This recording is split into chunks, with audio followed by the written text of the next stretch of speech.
Bonjour ou bonsoir à toutes et tous. Voici la deuxième leçon de la formation Ornitho sur les limicoles. Nous avons étudié rapidement les familles, les 6 familles régulières d'Europe occidentale à la leçon précédente. Nous allons maintenant étudier les genres. Pas tous les genres parce qu'il y en a beaucoup, mais presque. Pour 3 familles, il n'y a pas de travail. Chacune de ces familles n'a qu'une seule espèce et donc forcément qu'un seul genre dans nos pays. Il s'agit du huîtrier, de l'édicnum et de la glaréole. Donc rien de nouveau. En ce qui concerne les recurvirostridés, la famille des échasses et des lavocètes, il n'y a que 2 espèces de 2 genres différents, à savoir l'échasse et l'avocète. L'avocète a un bec retroussé et l'échasse a le bec droit. Il y a plein d'autres critères, mais ici on va s'en tenir à ce critère de forme qui est valable pour toutes les avocètes de la planète et toutes les échasses de la planète. Il y a donc 2 familles qui demandent un tout petit peu de travail. La famille des charadriidés, famille des pluviers. Le pluvier Pluvialis est un genre. Il y a aussi dans cette famille les gravelots, le genre Charadrius, qui a donné donc son nom à la famille, et les vanneaux, le genre Vanellus. Vous n'aurez aucune difficulté pour distinguer ces 3 genres. Vous voyez que le pluvier est pointillé ou marbré sur les parties supérieures, c'est assez joli, hein. Et donc les gravelots, qui sont beaucoup plus petits de façon générale, n'ont pas ce pattern pointillé, mais à l'inverse, ils ont des dessins souvent marqués de foncé, voire de noir, sur la tête et le cou. Ils n'ont jamais de huppe.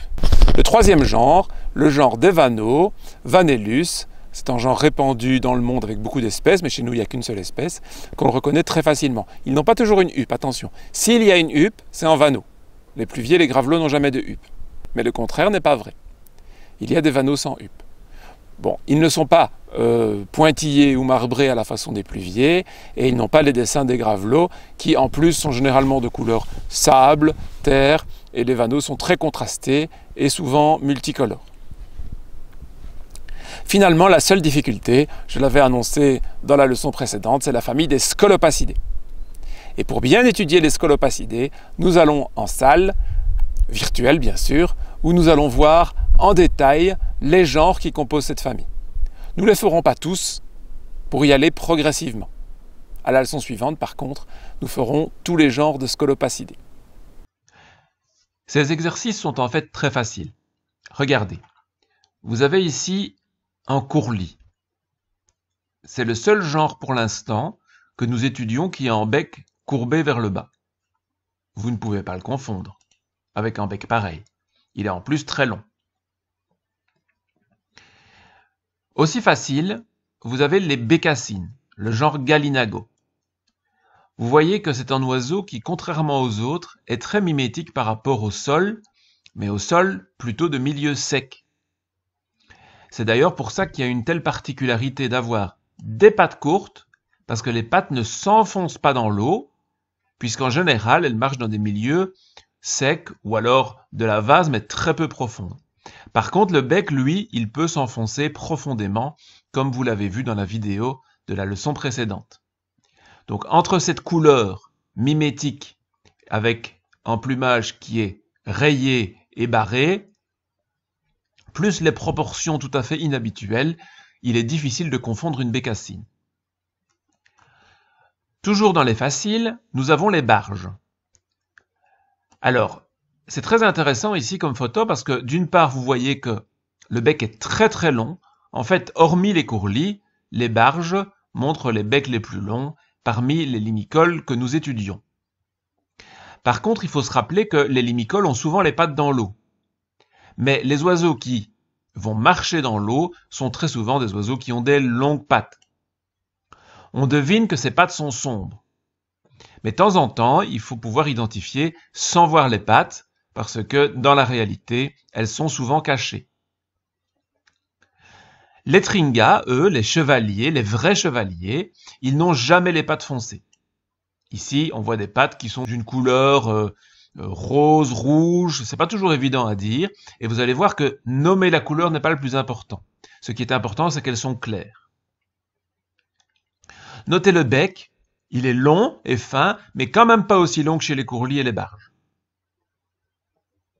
La seule petite subtilité que vous allez devoir retenir pour cette leçon, je dirais que c'est l'enseignement principal, c'est la longueur de la queue du chevalier guignette, qui n'est pas au sens propre en chevalier.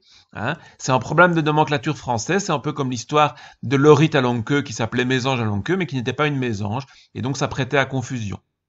Peut-être devrions-nous changer le nom des chevaliers du genre Actitis. Il n'en existe que 2 au monde, c'est le chevalier guignette et en Amérique le chevalier grivelé, qui présentent le même caractère.